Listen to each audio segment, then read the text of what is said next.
Thanks so much to all my patrons. Join now to help support the channel and help pick the books I review on this channel. Link in the description. And we are back with another edition of my top 100 books of all time. We're spacing these out into groups of 10, and today we're going to be going over numbers 40 to 31. I know last time I did this, which was like a month ago, I said I'd have another episode out in like a week, and it's been like a month. Life's been busy. I'm doing my best here. I've had a couple big things going on in my life that have just totally sucked up my time. But we're rocking and rolling, and hopefully I will have the next one of this out in a week or so. So let's kick this off with number 40, and that is The Wise Man's Fear. This is book 2 of the Kingkiller Chronicle by Patrick Rothfuss, and this was published in 2011.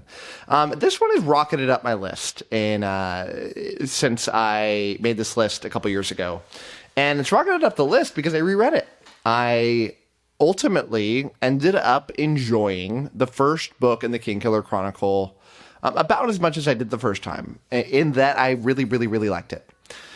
But the second book, this one, is one that I did not love the first time I read it. I really liked it, but it was significantly worse than the first book. And I don't know what I was doing when I read that the first time, because in every way, this book was better than the first book. Upon my reread. And, I don't exactly know why. I think one of the big reasons is that in the first book here, you've got this character who is learning to find his way in the world. And part of that learning is going through a magic school and a large lead up into getting into that magic school. The most fun parts of the book, in my opinion, were the parts where he was not directly doing the mage school stuff. It was getting involved in other hijinks. And that's all the second book really is. The second book, it's like, all right, now I'm going to go off into the world, and I'm going to go have a bunch of little adventures. And it's split up like that. It feels like a bunch of little books combined into one. And I love that, because each of the little stories, except for one of them, was fantastic. And the one of them is the one that everyone gripes about when they talk about this book. And it is this very extended scene, or series of scenes, involving our main character, who ends up getting into sexual relations with like this magic elf fairy creature. And it goes on for a long time. When I first read it, I thought it was pretty cringeworthy, and it was like, I want this to be done. And in retrospect, when I read it, I always thought of it as like a half of the book or something like that. It's like 70 pages. It's like one day of reading, and then you're over it. And then you get on to the other good stuff. And there's a couple other weird little things in there that I actually enjoyed quite a bit more the second time. But yeah, ultimately, I think this is a good book. And actually like a wonderful book that is just way too maligned, and I don't get it. I don't get why people don't like this one nearly as much as the first, and they see it as some huge drop off. And I don't mean to like malign anybody, because a lot of times when this happens, I find that it's a lot of groupthink. And again, you probably disagree with my ranking of this book. You probably think the first one's better than the second one, if you like them at all. And so you're like, man, I didn't fall for groupthink. Yeah, you probably didn't, but a lot of people do. And it really can inform people's decisions before they read something. And I think partly that goes into people's strong feelings about this one. But yeah, awesome stuff. So number 39 on this list is Return of the Crimson Guard. This is the second book, I believe, in the novels of the Malazan Empire by Ian C. Asimov. This was published in 2008. So Malazan is this huge series, and it's written by two different authors. They don't write the same book. They take different stories in this world and talk about them. And they do it in these series. So by far the most popular one is Malazan Book of the Fallen. You're going to see several books from Malazan Book of the Fallen in the next few episodes of this series. But that's like enormously popular, right? But then you also have a bunch of other series, some of them written by Steven Erikson, who wrote Malazan Book of the Fallen. But some of them are written by this guy, Ian C. Asimov. Ian C. Asimov and Steven Erikson were friends, still friends. And they developed this world together, and is part of like a Dungeons and Dragons-esque type of role-playing game. And they developed it, I think, in college, and then they eventually decided to go write these books. 𝐸𝐴NC 𝐒𝐿𝐷 writes these books that deal with some of the major events that are going on in 𝐒𝐿𝐷 Book of the Fallen, but where 𝐒𝐿𝐷 Book of the Fallen does this thing where it goes, we're going to tell the story, and then it's going to branch off here, but the things that were supposed to go here, we're not going to talk about them anymore. And it's just not part of the story anymore, even though they're alive and they're real, and it feels like there's a story to be told. But that's not where the story's going.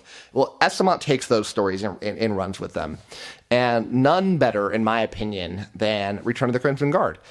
Return of the Crimson Guard tells this story in the continent of 𝐶𝐿𝐷, or 𝐶𝐿𝐷, I don't know how to say the words in Malazan. They're all kind of crazy. Took me a long time just to learn how to say Malazan right. Because I used to say Malazan, like everybody. But it talks about this continent, and it talks about the events that take place after all of the heroes that we know of the story left that continent. When the heroes leave that continent, major events are going down, like enormous events. And I desperately wanted to hear about those events as I was reading Book of the Fallen. Then when I got around to reading this and I realized, oh, I get that story now. I was the target audience. I'm the guy. And it just hit for me. So while I think the quality of this book in particular, like the writing quality and the story structure and all of those things, is probably right on par with the rest of the stories in this series, I elevate it so much higher because it's a story I desperately wanted. And I got it. And it was really, really, really dang good.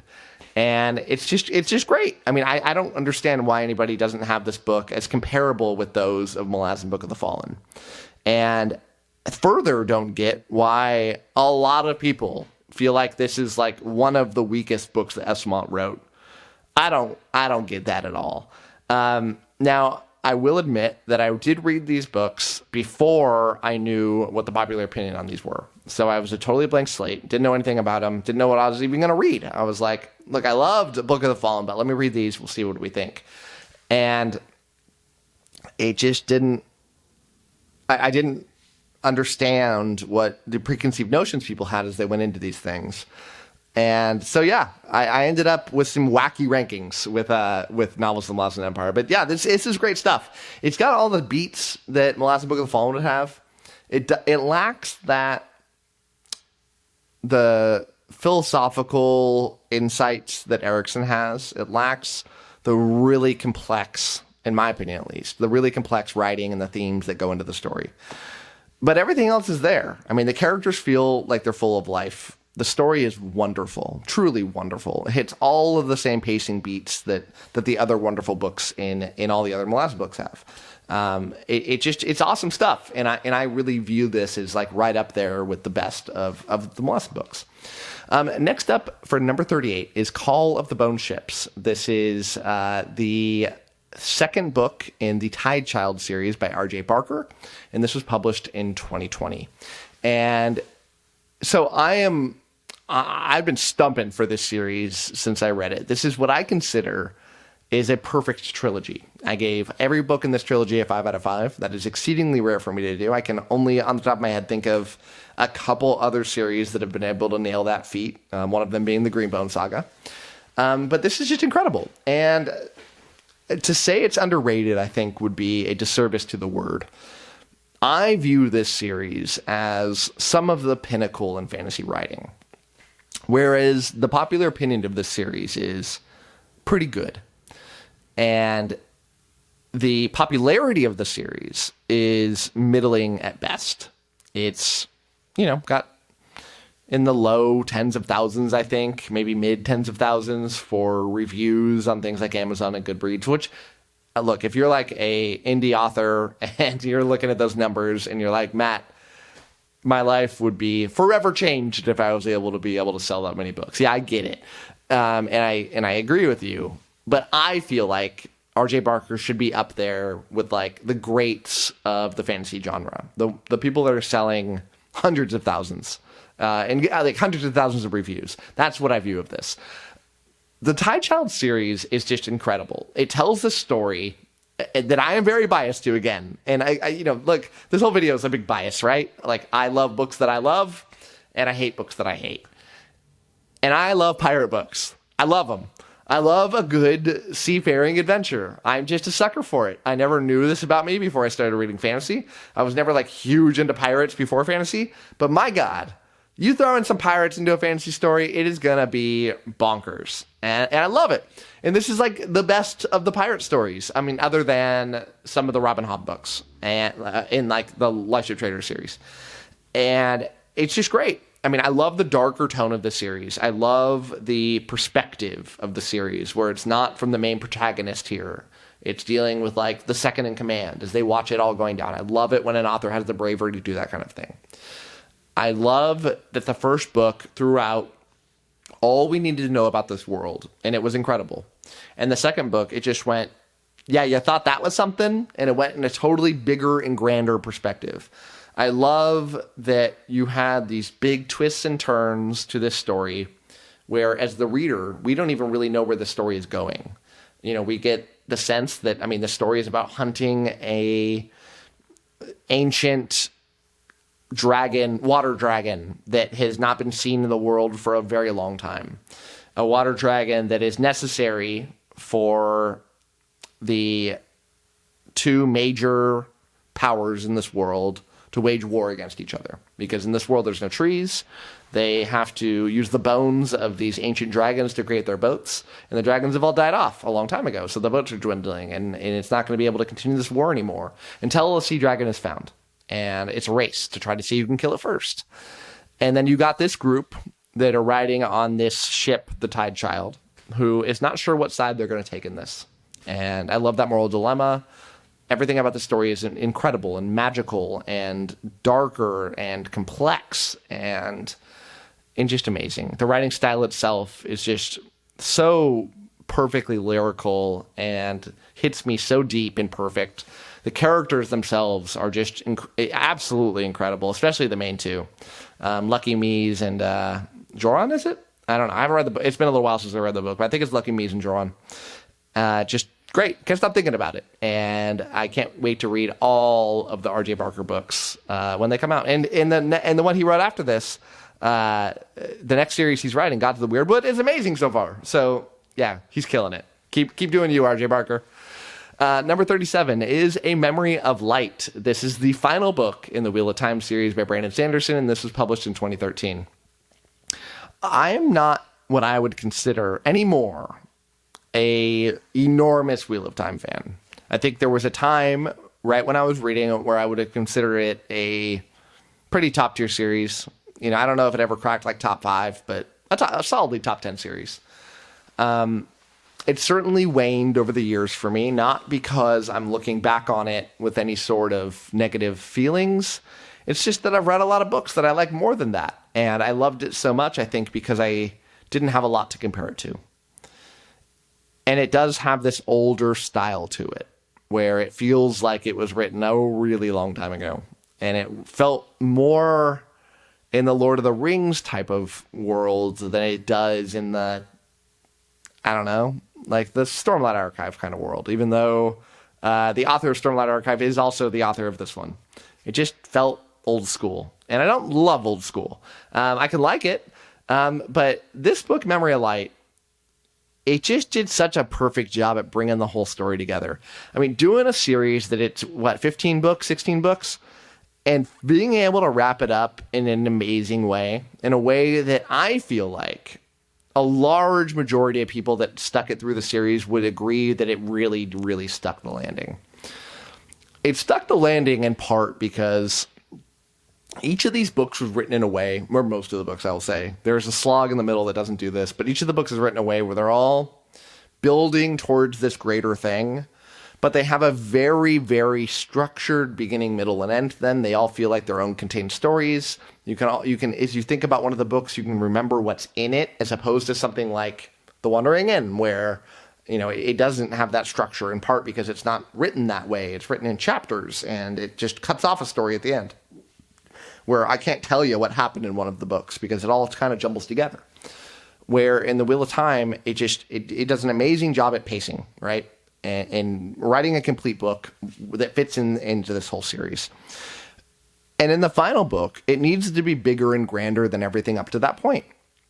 And to accomplish that, what Brandon Sanderson did at the direction of Robert Jordan was that he made like a 200, 300 page battle.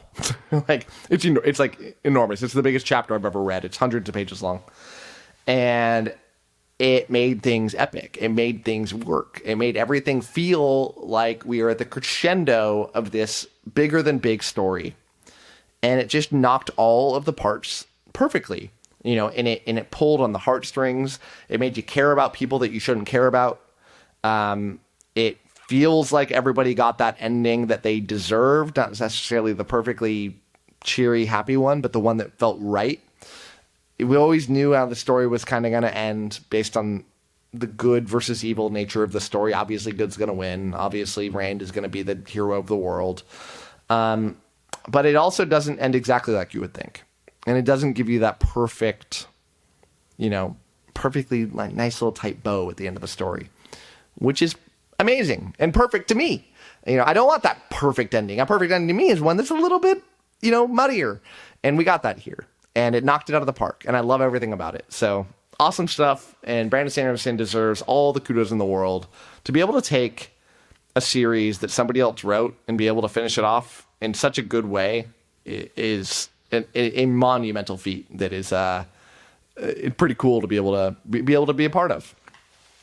Number 36 is The Forgetting Moon. This is the first book in the Five Warrior Angels series by Brian Lee Durfee, and this was published in 2016. Another one of these that's going to show up way higher than on my list than almost anybody else. In fact, if somebody else is doing a top 100, I bet this wouldn't be on it. I bet none of the books from the Five Warrior Angels would be on it. And part of the reason that it wouldn't be on it is because the Five Warrior Angels is not a very popular series. It is very niche. I happen to be into it because I know the author, as I'm sure probably most of you watching this are, because Brian Lee Durfee is a fantasy booktuber that also is an amazing writer. And, you know, these are the only books he ever wrote were the 3 books that are in this trilogy. And he's going through a horrible medical catastrophe that's going on. And, you know, all the best thoughts and best wishes to Mr. Durfee as he goes through his recovery and what he's going through. And it's truly horrific. But he just never hit that popularity, right? And I don't know why, because these things rock. The stories people tell me that they love, when they tell me things like, you know, I really loved how the religion was blended into Faithful and the Fallen by John Gwynne. When they tell me things like, I really loved the epic scope of something like A Song of Ice and Fire, where you get to see both sides of the conflict, and it feels like things are taking place on an enormous front. And we're building towards this huge thing that we don't exactly know how it's going to go. And we don't really know how religion weaves in or what's true or what's not.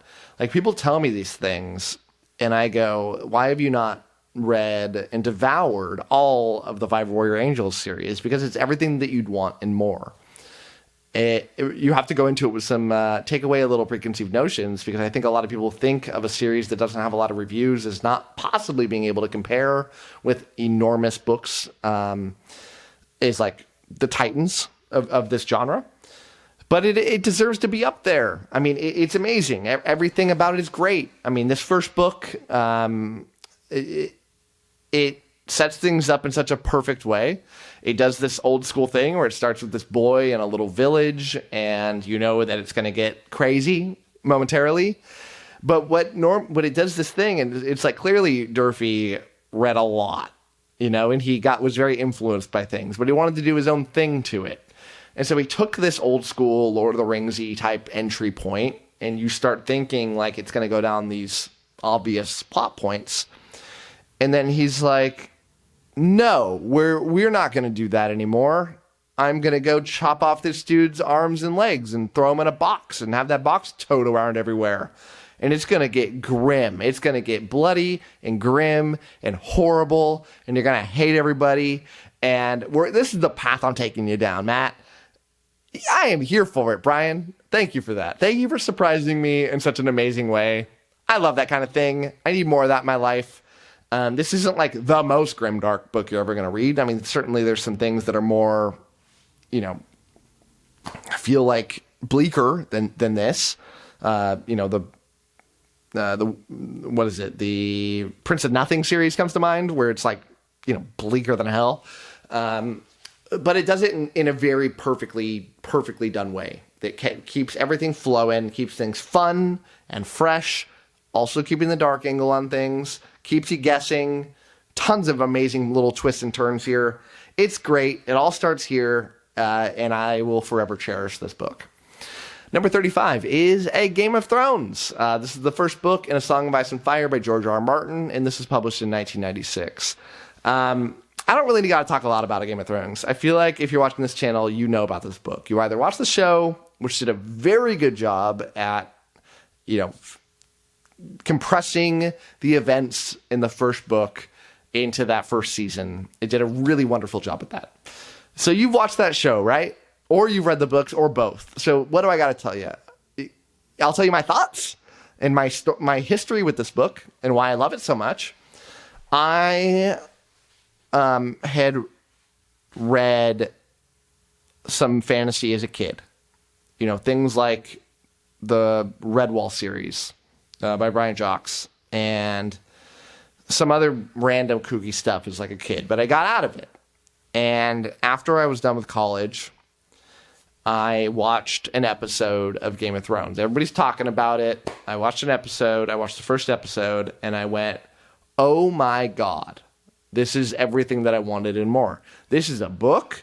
Stopped watching the show, went and read the entire series that was up to that point, which was, I believe it was just the first 4 books. Maybe the 5th one had just come out. Don't remember the timeline right, but I read it all and then went back and started watching the show again. It just grabbed me. This is the book, along with Stormlight Archive, because after I got obsessed with A Song of Ice and Fire for years, I got off fantasy for a little while, and then I got back into it again with Stormlight. But this is the one that really kickstarted things for me, and I don't think I would have ever read Stormlight if I would not have read this. And if I didn't read Stormlight, I would have not been having this channel and getting obsessed with fantasy again. So thank you to George R. R. Martin for doing this and getting me, with several degrees of separation into the fantasy genre because of what he's done. But yeah, great stuff. We'll always remember it fondly. I've read it multiple times, so it's not like I need to read this again and change my opinion. I know what my opinion is on this. It's great. I love it. Can't wait to read it again. Number 34. Number 34 is Dead House Gates. This is the second book in 𝐬𝐿 Book of the Fallen by Steven Erikson, and this was written in the year 2000. Dead House Gates is something else.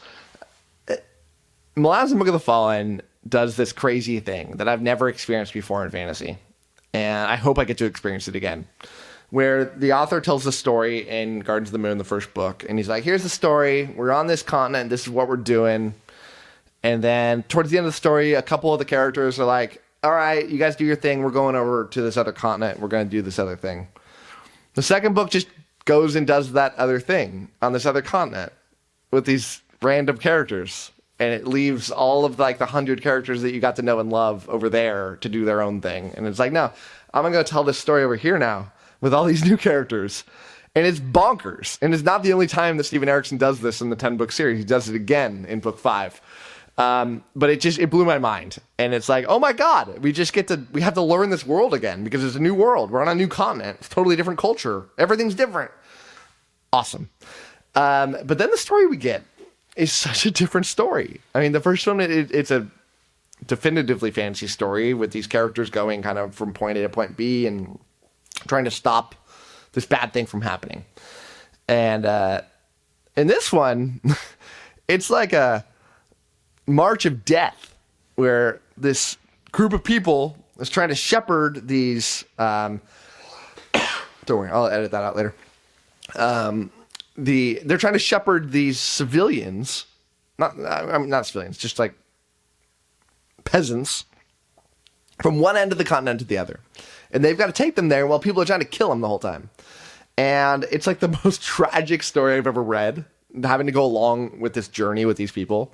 You just keep jumping out of it to tell these other stories that are going along in the continent, which are all like crazy fantasy to the extreme.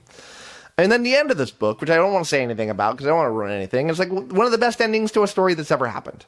It is emotional and wonderful and incredible and perfect writing.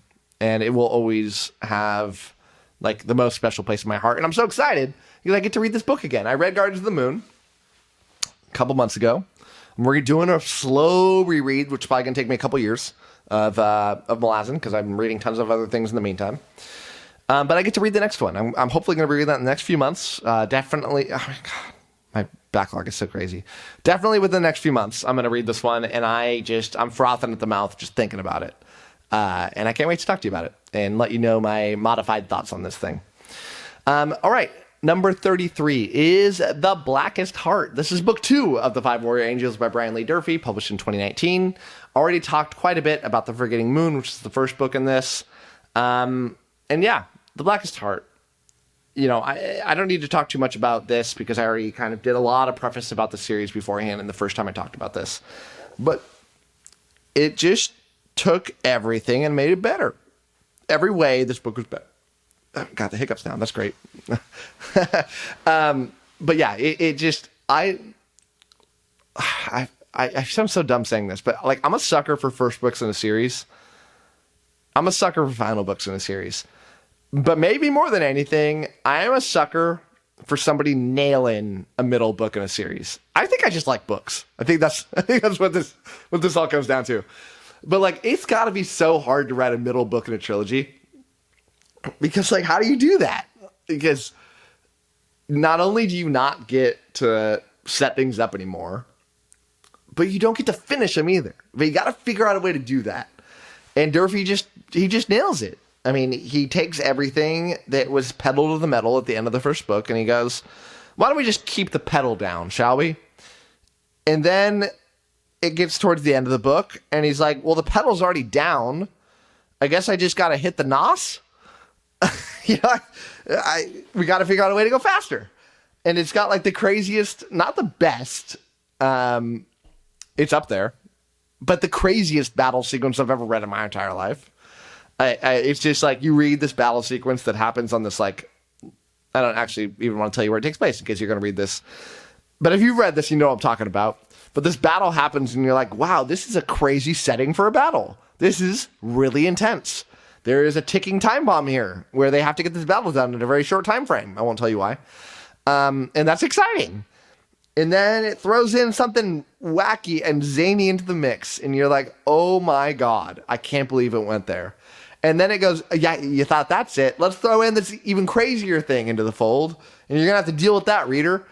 And it's just like, I almost had to laugh while reading it. I was like, this sounds like so ludicrous that it should never work, but it's somehow so ludicrous that it does. And I love it. And it's not just because of that. I love the whole book from beginning to end.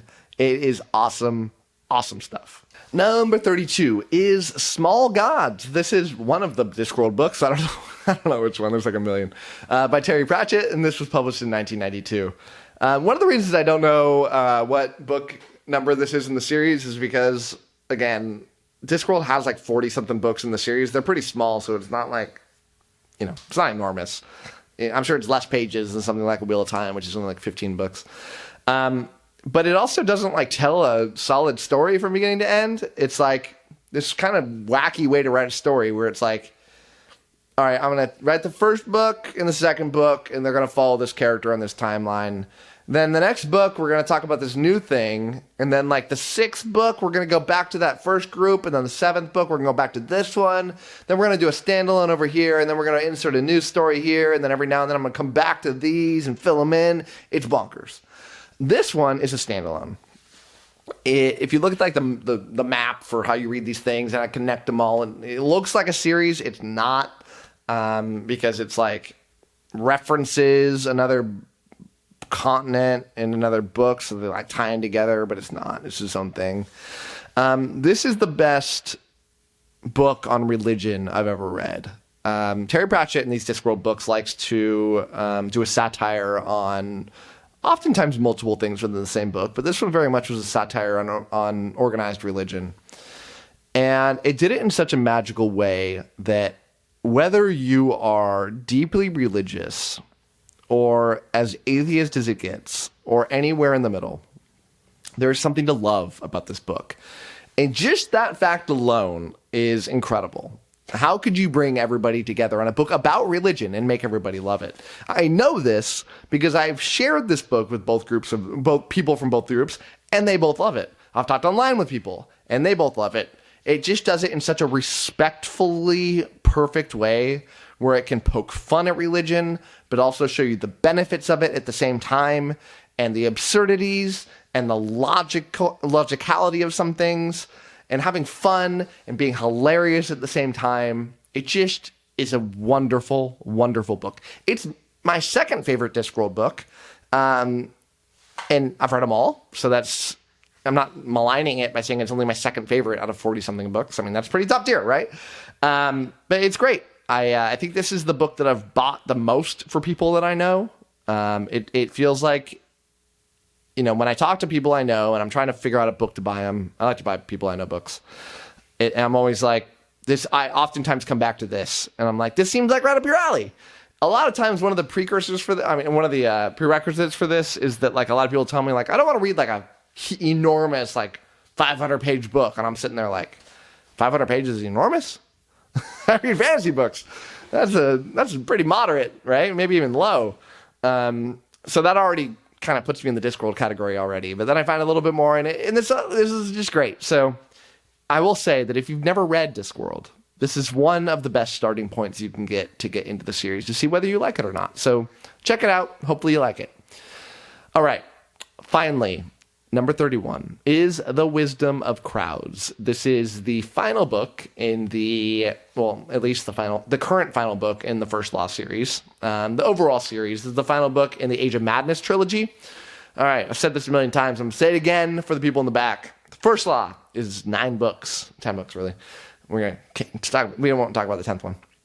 It's a trilogy, 3 standalones, and it's another trilogy. This is the final book in that last trilogy. I'm now thinking, based on the way this video is, that I'm looking at things backwards, and I made it look like I'm moving backwards. In my view, that's moving the right way. But, the magic of technology.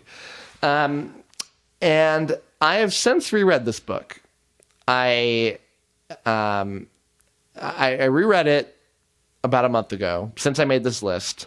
And my feelings about this book have changed immensely after my reread. Because if I were doing this list right now, and I committed to not reordering things anymore once I finished up, like, starting doing the series, this would rocket up the list. It would rocket up the list. It is incredible. It is incredible in every way. I love everything about this series. The characters, the plot, the writing, the world. I mean, the magic's not really existent, so I can't, like, knock the magic system because it's not really there.